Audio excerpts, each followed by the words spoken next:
All right, this chapter is going to be on nursing care of women with reproductive system disorders. And I'm going to split this one similar to how I did the male reproductive chapter. And so I'll split it into smaller lectures so it's a little bit easier to compress for you. All right, so the first thing we're going to talk about is we're going to talk about the breast disorders. And I'm going to go ahead and begin with the benign disorders, and then I'll move my way into the cancerous ones. So there's three things in this chapter on benign breast disorders. The first one is going to be on cyclic breast discomfort. And this is discomfort in the breasts that are usually correlated with the menstrual cycle of the woman. And this occurs with variations in hormone levels. So a lot of women experience these symptoms in the timing in correlation to their menstrual cycle. Most of the time, this really isn't anything to be overly concerned about. For females who are having severe discomfort, a lot of times we encourage them to use NSAIDs for the discomfort. And we may even consider oral contraceptives for really severe pain to kind of help balance out those hormone levels. Fibrocystic breast changes, this is where the woman will actually develop hard cystic structures in the breast. Very common during the years in which the woman actually has a menstrual cycle. Again, there's not a whole lot of treatment to do for this.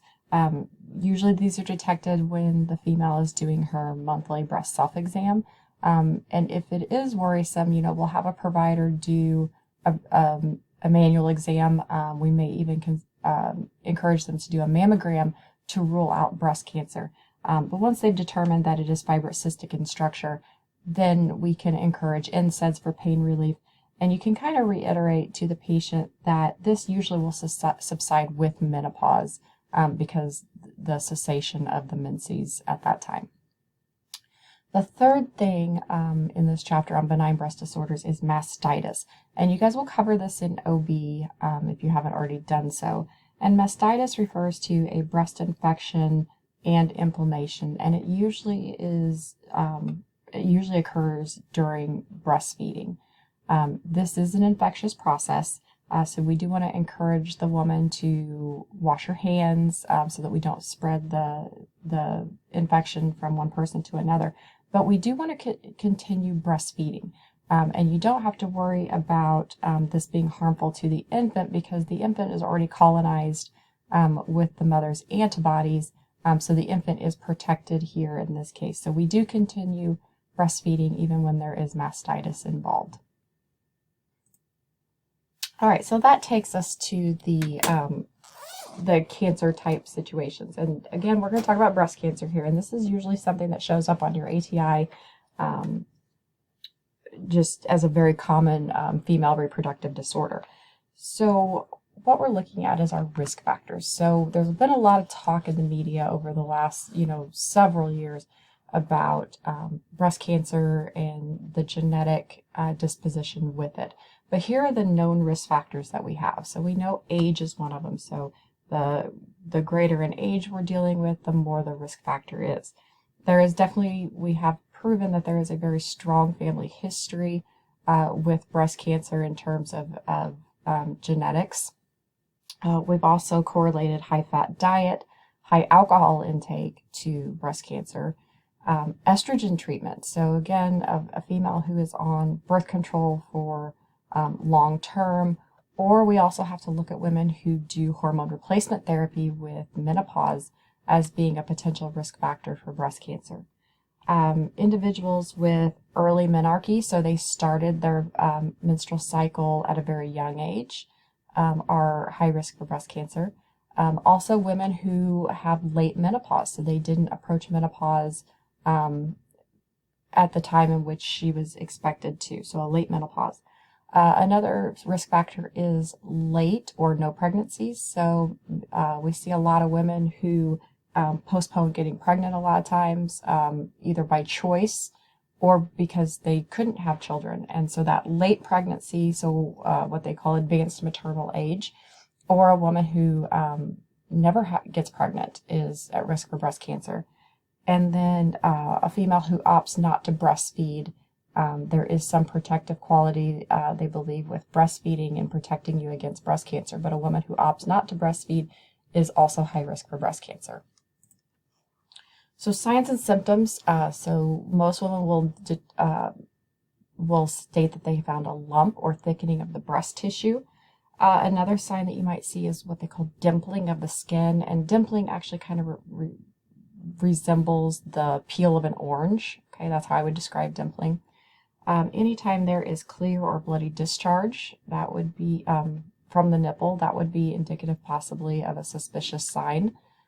Swelling, okay, swelling that's not correlated with your normal swelling that occurs with menses. Tenderness, and sometimes the skin will take on a discoloration over the tumor. So these are signs and symptoms that would be suspicious for possible breast cancer.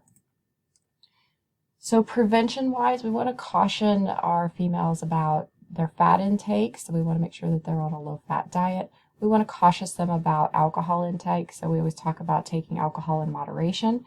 And we want to caution them with their hormone use. So we've seen a lot with hormonal birth control, for example, as lowering the dose of estrogen in them, because we know that estrogen can be a causative agent of breast cancer. We also want to talk to our women who are high risk for breast cancer about should they do hormone replacement therapy for menopause. Okay, a lot of women do hormone replacement therapy to help with the negative symptoms that occur with menopause, but it is something we want to caution them against if we already have an individual that's high risk for breast cancer. We also want to educate our younger females that are in the realm of having children. We want to talk to them about breastfeeding and the potential for breastfeeding. We always talk about breastfeeding as being good for the infant, but we also know that breastfeeding can be good for the mom too. So breastfeeding is some way that, we do know that there is some preventative factors in terms of breast cancer. And we want to teach them about early identification. So we're going to talk about breast self-exams, that should be done every single month, when they should be doing them. We want to encourage women to get their mammograms and their clinical examinations. So we want to make sure that we teach about early identification in order to prevent the spread of breast cancer. So diagnosis is done with, the breast self-exam. So like I said previously, we want our females to do a monthly breast self-exam. If they determine any abnormal changes, we certainly want them to make sure they also get their clinical breast exams done by some kind of healthcare provider. Then as we start approaching, 40s and 50s, we're encouraging mammograms. We want our females to get those mammograms. And I would like you guys to make sure you read in the assessment chapter on what kind of instruction goes with the mammogram. There's lots of things that we teach specifically about when they should get them done. We also talk to our women about preparing for the exam. So that includes, not applying deodorant or powder before the test, because it can really mess with the images of the mammogram. And if we are concerned, if we find a lump or anything that is concerning to us, then we want to do a biopsy of the breast tissue, because biopsy is the only definitive way that we can actually confirm cancer. So therapeutic intervention, so it depends on what we find. So if we find that we're dealing with an isolated lump, they can do a lumpectomy. If we're looking to where we're spreading to neighboring tissue, then we will consider a mastectomy. And a mastectomy can be partial, it can be simple, or we can do a complete radical where we take all the surrounding tissue with it. Radiation a lot of times will be warranted so that we can shrink down the tumor before we go in and do surgery. And, breast cancer a lot of times does metastasize, so we want to also look at chemotherapy. There's a lot of hormonal therapy that females will sometimes enter into when they are going through breast cancer treatments. So this is a picture from your book. This is the Mastectomy Reconstruction. And I want you to just kind of take a look at where we're looking at the site of the incision. This is a chest incision. And so as we've talked about some of our other cancers, depending on where the incision is, it might be difficult for our patient to take a deep breath. And so it's really important that we, medicate them for pain, give them a pillow to splint with so that they can take that good deep breath so that we don't have any lung issues that develop secondary to the surgery. And anytime you have a patient with a mastectomy, and we've taken lymph nodes, for example, we want to make sure that, the arm circumference is equal. So I encourage you to measure the arm circumference bilaterally of the arms to make sure that we don't have any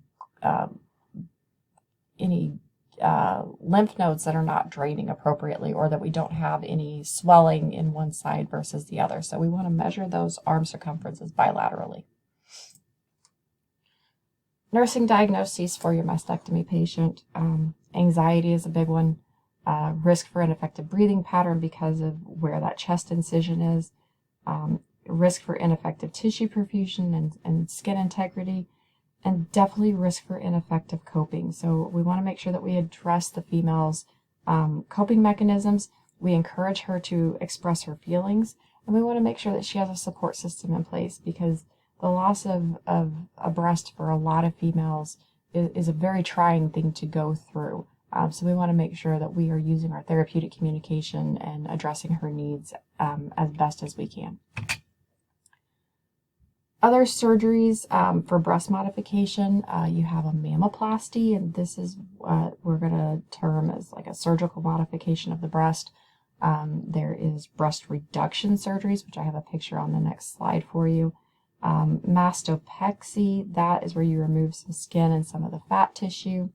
Augmentation means that we increase the size of the breasts, and reconstruction means that we use the patient's own tissue to reform the breast. Okay, so those are just the different types of breast modification surgeries that they may consider after a patient has decided that they need to, after they've dealt with the cancer and after they're cleared, then we can look at possible reconstruction augmentation procedures so that we have breast tissue on both sides again. So here is from your book, this is the surgery for the breast reduction. So this is something for women that would like to decrease the size of their breasts, a lot of times because of coinciding back pain that they will experience. So here is the procedure for the breast reduction, so you can kind of see where the incision is made and cosmetically what it's going to look like afterwards. And then this picture shows you how implants are done. So you can see the different areas where they implant either the silicone or the saline implants, depending on what type of implant they're using. So they have one where they put it right up against the chest muscle, and then there's another one where they put it under or kind of embed it into the chest muscle. So these are different types of surgeries that they can do for breast implants. And it is very common for a lot of women after they've had breast cancer to opt for breast implants. But again, we want to make sure that she is cancer-free before she goes into this type of surgery, and that we've given the body adequate time to heal before we go in and do another surgery. Okay, and that will wrap us up on the breast disorders.